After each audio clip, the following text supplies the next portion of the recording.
नमस्कार, हमारी खास पेशकश मारो मान राजस्थान में आपका स्वागत है।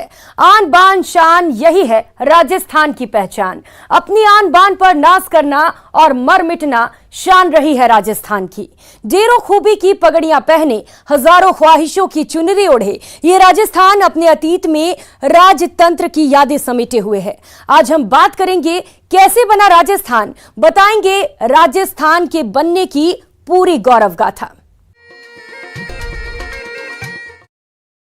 1947 में देश आजाद हुआ। 1952 में आम चुनाव के साथ ही जनता के शासन की शुरुआत हुई। अब राजा रानी के पेट से नहीं, मत पेटी से पैदा होने लगे। ऐसा तब हुआ जब सभी रियासतें एक हो गईं, उनका वजूद खत्म हुआ, एक देश की परिकल्पना उभर कर सामने आई और इसके सूत्रधार बने सरदार वल्लभ भाई पटेल।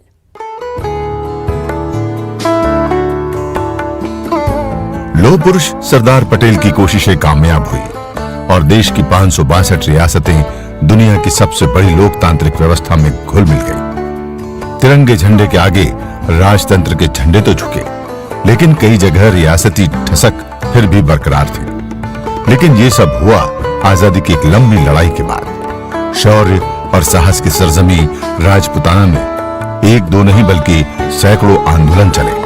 शाहपुरा के बारहट परिवार ने राजस्थान में 1857 की क्रांति के बीज बिखेरे तो खरवा के ठाकुर गोपाल सिंह, अर्जुन लाल सेठी, विजय सिंह पथिक और माणिक लाल वर्मा जैसे आजादी के दीवाने स्वतंत्रता के समर को आगे बढ़ाते चले गए। ठाकुर कुशाल सिंह के नेतृत्व में आउवा में क्रांति हुई और अलवर के नेमुचाना में लाल बाग के खिलाफ ग्रामीण उठ खड़े हुए। नसीराबाद छावनी में सैनिक विद्रोह की लपटें पूरे देश में फैली तो वागड़ में गोविंद गुरु की अगुवाई में सन 1913 में मानगढ़ में आजादी की खातिर अंग्रेजी सत्ता से लड़ते हुए 1500 आदिवासी शहीद हो गए। मेवाड़ और बांसवाड़ा डूंगरपुर के इलाके में किसानों के बहुत बड़े बड़े आंदोलन हुए हैं, आदिवासियों के बहुत बड़े बड़े आंदोलन हुए हैं। अगर आपने सुना हो तो जलियांवाला कांड से भी खौफनाक वाकया हमारे यहाँ बांसवाड़ा में हुआ, जहाँ पे बहुत से आदिवासियों को मार दिया गया। और उस प्रकार के आंदोलनों ने वहाँ पे एक तरह की जागृति का माहौल पैदा कर दिया था। और माणिक लाल जी वर्मा उस वक्त उत्तर प्रदेश में और महाराष्ट्र में ये जन जागृति के आंदोलन बहुत थे, तो वहाँ से कार्यकर्ता कांग्रेस के और दूसरे विचारधारा के लोग राजस्थान आ रहे थे। उनमें हीरालाल शास्त्री भी थे, माणिक लाल जी वर्मा भी थे। इन लोगों ने गांधीवाद की पताका यहाँ पे फहराई और गांधी जी का जो वर्चस्व था, गांधी जी के जो विचार थे उस वक्त बहुत प्रोग्रेसिव थे। उन्होंने मेवाड़ को तो पूरी तरह संगठित कर ही लिया था। यहाँ तक कि माणिक लाल जी वर्मा का सीमा क्षेत्रों में भी बहुत काम था। ये जितने भी रेगिस्तानी इलाके में सड़कें नहीं थी, पानी नहीं थी, लेकिन माणिक लाल जी वर्मा ने उन क्षेत्रों के विकास के बारे में बहुत लिखा है। और जब उनका वो एक तरह से राजस्थान के सच्चे मायने में गांधी थे और उनका परिवार अभी भी राजस्थान में ही है और उन्होंने बहुत काम किया इसके लिए। आजादी से पहले ही उत्तरदायी शासन की मांग उठ रही थी। कुछ रियासतों ने अपने अंदाज में इसे लागू कर दिया तो कहीं जनता ने आंदोलन कर शासन की बागडोर अपने हाथ में ले ली। राजपुताने में जन आंदोलन जोरों पर थे और दमन के खिलाफ आवाज बुलंद होती जा रही थी। पराधीनता से बुरी तरह परेशान जनता लोकतंत्र के लिए लालायत थी। उनका सब्र का बांध टूटता जा रहा था। जनता ही जनार्दन है, ये बात अब राजा महाराजाओं ने स्वीकार कर ली थी। लिहाजा वो लोकतंत्र के यज्ञ में आहुति को तो तैयार थे, लेकिन चाहत ये भी थी कि लोकतांत्रिक व्यवस्था में उनका दखल खत्म न हो। दलील यही थी कि उनकी रियाया की बात उनसे बेहतर कोई नहीं जानता और कोई नहीं समझता। कुछ इसी तरह की दलीलों के साथ 1939 में बांसवाड़ा में, 1941 में मेवाड़ राज्य परिषद और टोंक में मजलिस-ए आम ने भी अपने अपने तरीके से अपनी आवाम के हितों की बात पूरी शिद्दत के साथ सामने रखी। 1945 में ढूढ़ाड़ यानी जयपुर रियासत ने 2 सदन वाला विधानमंडल बनाया। एक को धारा सभा कहा गया तो दूसरे को नाम मिला प्रतिनिधि सभा का। इन दोनों सभाओं में निर्वाचित और मनोनीत दोनों तरह के सदस्यों को जगह दी गई। जब भारत आज़ाद हो गया तो पुनर्गठन का काम सरदार पटेल के नेतृत्व में हमारे यहाँ चालू हुआ और सरदार पटेल ने भारत को एक राष्ट्र के रूप में बनाने के अंदर बड़ी भूमिका अदा की। राजस्थान के अंदर जो राजस्थान के गांधी कहे जा सकते हैं, माणकलाल जी वर्मा को ये जिम्मेदारी सौंपी गई थी कि वो रियासतों को इस बात के लिए राज़ी करें कि वो भारत संघ के अंदर विलीन हो। तो विलीनीकरण को अंग्रेज़ों ने बड़ी चालाकी के साथ ऐसा किया था, स्वेच्छा का मुद्दा बना दिया था। तो स्वेच्छा का मुद्दा बनाने पर राजाओं के सामने एक ये आज़ादी थी कि वो भारत संघ में मिले या ना मिले, और ये जो बात थी जनता में उतनी अवेयरनेस नहीं थी कि वो दबाव बना करके ये कहें कि हम भारत संघ में मिलेंगे।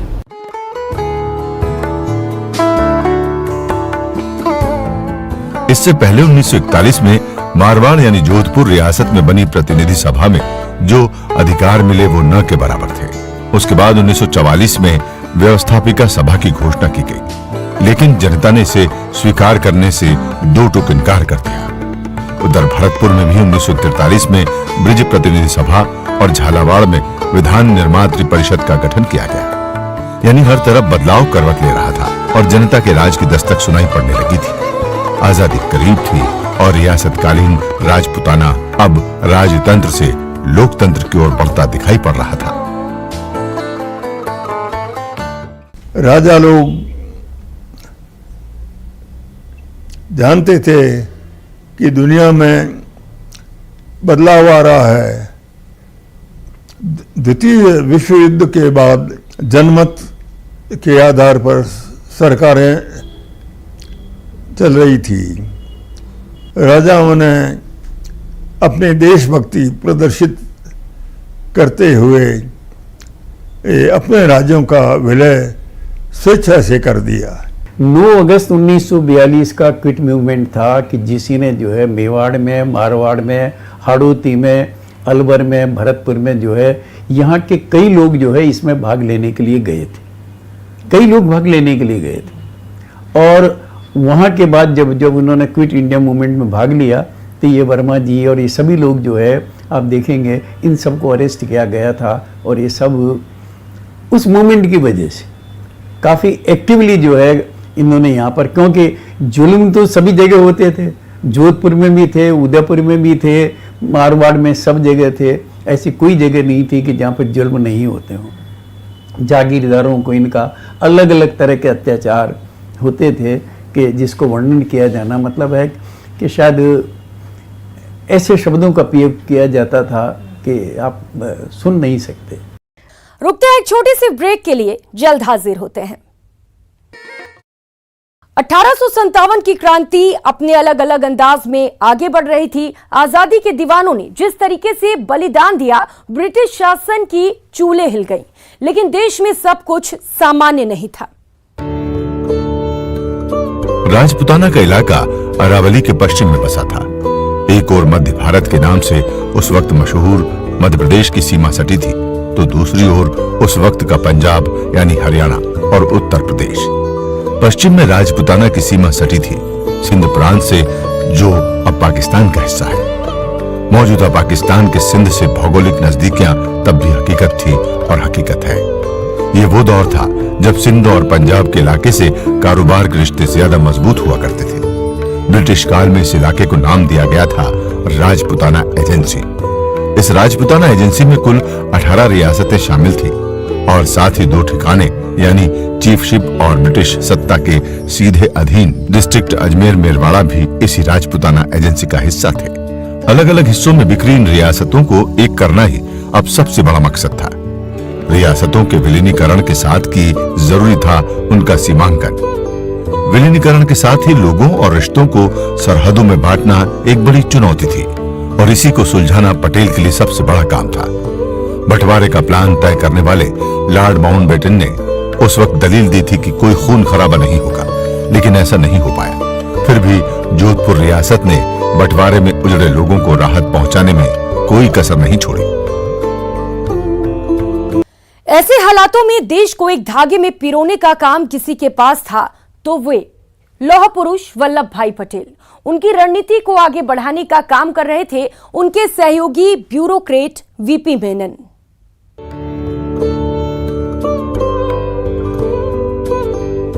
कल तक हर दुख दर्द में शरीक रहे पड़ोसी को सरहद के उस पार कर देना न भौगोलिक रूप से संभव था और न ही सामाजिक और व्यवहारिक रूप से। न सिंध मारवाड़ और बीकाणा में जुदा होने की मनस्थिति में था और न मारवाड़ और बीकाणा सिंध से अलग होने की मनस्थिति में। सरदार वल्लभ भाई पटेल के लिए रिश्तों की इस डोर को कोट कर सरहदों में बांटना टेढ़ी खीर थी। 1949 में बने संविधान के हिसाब से राजपुताने से एक हुए राजस्थान में रियासतों का विलय सबसे बड़ी कामयाबी थी। हालांकि इसे करने में लौह पुरुष वल्लभ भाई पटेल को खासा पसीना बहाना पड़ा। एक तरफ मेवाड़ जैसी रियासतें अखंड भारत के सपने के साथ विलीनीकरण के लिए सहर्ष तैयार थी, तो कुछ रियासतें इसके लिए सहज रूप से मन नहीं बना पा रही थी। 80% हिंदू आबादी वाली जूनागढ़ गुजरात की रियासत कहीं पाकिस्तान की ओर रुख न कर ले, इस आशंका में डूबे पटेल ने रातों रात सेना की मदद ली और रायशुमारी के जरिए 99% जनता ने भारत के साथ आने का फैसला सुनाया, तो जूनागढ़ की रियासत को भारत में विलय का फैसला करना पड़ा। देश की सबसे अमीर हैदराबाद रियासत ने भी खुद को आजाद रखने का ऐलान किया, तो ऑपरेशन पोलो चलाकर उसे भी सेना के बूते काबू में कर लिया गया। राजस्थान में भी कुछ रियासतों ने नए भारत के आकाओं की रातों की नींद उड़ा रखी थी। ऐसे हालातों में देश को एक धागे में बांधने का काम अगर किसी के पास था तो वो थे लौह पुरुष सरदार वल्लभ भाई पटेल, और पटेल की रणनीति के आगे बढ़ाने का काम कर रहे थे ब्यूरोक्रेट वीपी मेनन। जोधपुर रियासत ने तो निश्चित रूप से ये फैसला कर लिया था कि हम लोग वो ये चाहते थे कि हम लोग इस तरीके से इनके हाथों में नहीं जाएंगे। हम अपना स्वतंत्र वजूद बना के रखेंगे। या तो जिन्ना ने इन चारों रियासतों के लोगों को कहा था कि हम आपको स्वतंत्र स्वरूप ऑटोनमस स्वरूप देंगे और आप हमारे साथ में मिल जाइए। और वो तीन को तो सरदार पटेल और उनके अनुयायियों ने, जो जिनको रियासती वो बना रखा था सेक्रेटरी, उन लोगों ने मैनेज कर लिया था। लेकिन जो चौथी रियासत थी यानी जोधपुर, ये मैनेज नहीं हो रही थी। और इनका लगभग ये था कि हम वहाँ उनके साथ में मिल जाएंगे और वो हमें स्वतंत्र कराएंगे। तो इनकी बड़ी बदनामी भी बाद में दबाव के साथ में, और सरदार की उसके साथ में उनकी फिर डेथ भी हो गई उड़ान के वक्त में, तब जाके खत्म हुआ है। तमाम दलीलों के बावजूद सच ये है कि राजशाही के दौर से निकलकर लोकशाही की सत्ता के नीचे और एक झंडे के नीचे आने को कोई भी राजा महाराजा राजी नहीं था। वजह थी सत्ता का विकेंद्रीकरण, जहां राजा जनता की मर्जी से तय होने थे।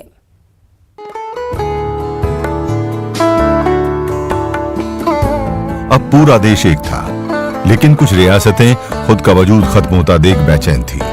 बेचैनी इस बात की भी थी कि लोकतांत्रिक व्यवस्था में वो अपनी रियासती हक को छोटे चश्मे से देखने का अंदाज खो रहे थे। पूरा देश एक था, लेकिन इतिहास बताता है कि राजपुताने की कुछ रियासतें अपनी आजादी को आसानी से खोने को तैयार नहीं थी। लेकिन जोधपुर ने ही साफ तौर पर अपनी मंशा जाहिर की और अपनी जनता के हक के लिए रियासत की ओर से कुछ शर्तें रखी। इधर जोधपुर, बीकानेर, जैसलमेर यानी सरहदी रियासतों के मसलों को पटेल अपनी तरह से सुलझा रहे थे। उधर अलवर, भरतपुर, धौलपुर, डूंगरपुर और टोंक की रियासतें भी राजस्थान में नहीं मिलना चाहती थी। अलवर रियासत ने तो आजाद भारत के बाद पहला स्वतंत्रता दिवस भी नहीं मनाया था। बांसवाड़ा के राजा चंद्रवीर तो इतने असहमत थे कि विलय पत्र पर दस्तखत करते हुए ये तक कहा था कि मैं अपने डेथ वारंट पर हस्ताक्षर कर रहा हूं। उधर ज्यादातर राजा, ठिकानेदार, जागीरदार, सामंत इस फिराक में थे कि बस नए राजस्थान में कोई अहम ओहदा मिल जाए, ऐसा ओहदा जो राजगद्दी जाने के दर्द को कम कर सके, यानी राजतंत्र वाली ठसक लोकतंत्र में भी बनी रहे। रुकते हैं एक ब्रेक के लिए, जल्द हाजिर होते हैं।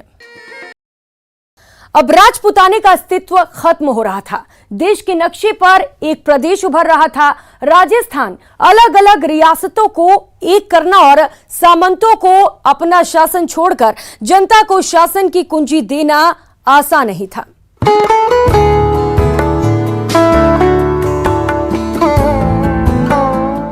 अब राजस्थान आजाद भारत के नक्शे पर अपनी पहचान के साथ खड़ा था। सामंतवाद से उबरा नहीं था, मगर जनता को शासन सौंपने की मानसिकता में आ चुका था। फिर भी आजादी के वक्त एक राजा ने माउंटबेटन के सामने तान दी थी पिस्तौल, पटेल को मारने की धमकी भी दी।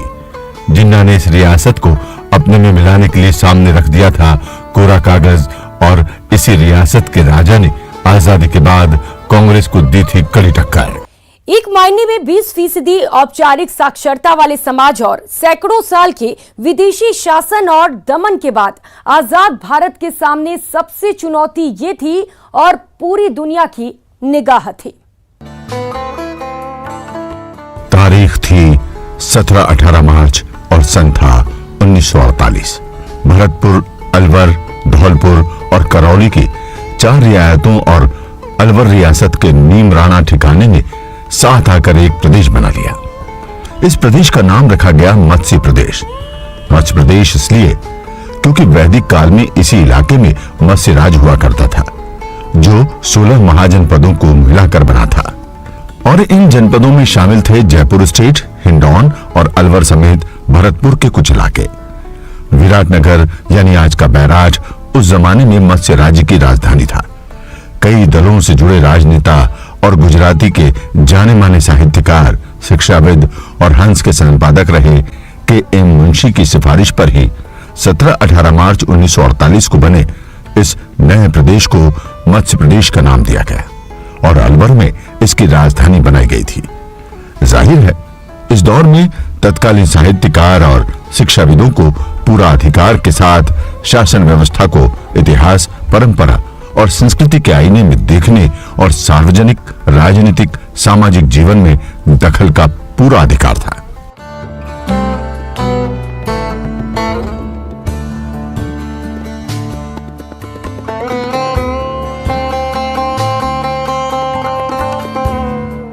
मस्त राज्य बनने के सप्ताह भर बाद 25 मार्च 1948 को 9 रियासतों और एक ठिकाने ने मिलकर राजस्थान संघ बना लिया था। राजपुताना के दक्षिण पूर्व इलाके में बसी इन 9 रियासतों में बांसवाड़ा, बूंदी, डूंगरपुर, झालावाड़, किशनगढ़, कोटा, प्रतापगढ़, शाहपुरा, टोंक सहित कुशलगढ़, बांसवाड़ा के ठिकाने शामिल थे। इसे यूनाइटेड स्टेट ऑफ राजस्थान भी कहा गया। इसका उद्घाटन समारोह हुआ और इसकी राजधानी बना चंबल के किनारे बसा हारावती का केंद्र कोटा। एकीकरण का सिलसिला तेजी से जारी था। 18 अप्रैल 1948 को मेवाड़ यानी उदयपुर की 10 रियासतों और एक ठिकाने का राजस्थान संघ में विलय कर दिया गया और राजस्थान संघ का नाम बदलकर हो गया संयुक्त राजस्थान। संयुक्त राजस्थान का उद्घाटन देश के पहले प्रधानमंत्री जवाहरलाल नेहरू ने किया। माणिक्यलाल वर्मा को संयुक्त राजस्थान का पहला प्रधानमंत्री बनाया गया और शाहपुरा के गोकुल लाल असावा को उप प्रधानमंत्री बनाया गया।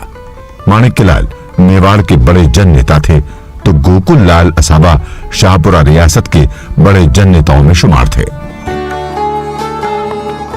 इस संभाग में माणिक्यलाल वर्मा सबसे नेशनल मूवमेंट में भाग लेने वाले अग्रणी व्यक्ति थे, तो इनकी लीडरशिप को स्वीकार करने में किसी को कोई एतराज नहीं था और ये सर्वमान्य मान्यता थी कि भाई यही बनने चाहिए और इनको इन्हीं का ही हक है। तो एक नेचुरल जो है उस रूप में जो है संयुक्त राष्ट्र का गठन हुआ और उसके पहले प्रधानमंत्री, प्राइम मिनिस्टर वही बने। अपनी आजादी के लिए सर्वस्व न्योछावर करने के लिए मशहूर मेवाड़ ने विलय के साथ ही संयुक्त राजस्थान को नई शक्ल दे दी थी। इतना ही नहीं, मेवाड़ ने विलय के साथ ही एकीकरण की प्रक्रिया को और आगे बढ़ा दिया था। अपनी आन बान और शान के लिए मशहूर मेवाड़ में त्याग और बलिदान की अद्भुत परंपरा रही है। जन आंदोलन को प्रण और प्रण से सींचने का गौरवशाली इतिहास भी रहा है। मेवाड़ के संयुक्त राजस्थान में मिलने के साथ ही आखिरकार 30 मार्च 1949 को 14 रियासतों और ठिकाने के मिलने से वृहद राजस्थान बना।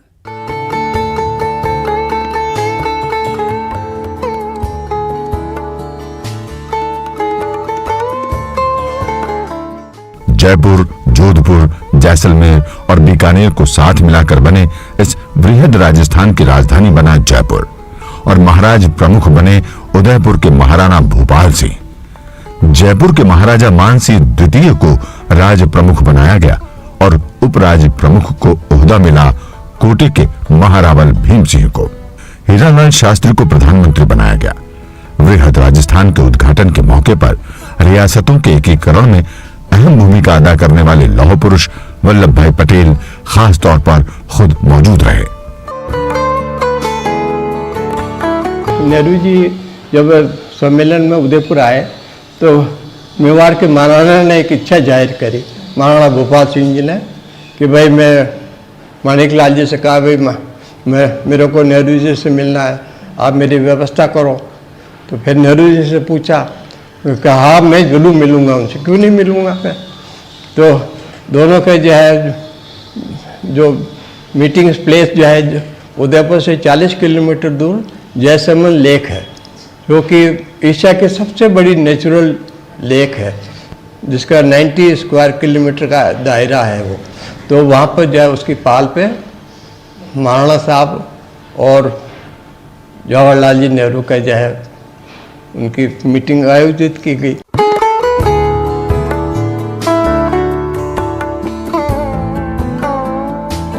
राजपुताना के आबू और सिरोही की सीमाएं और सौराष्ट्र यानी आज के गुजरात से मिलती थी, लिहाजा इन सरहदी इलाकों की जीवन शैली और संस्कृति एक जैसी थी।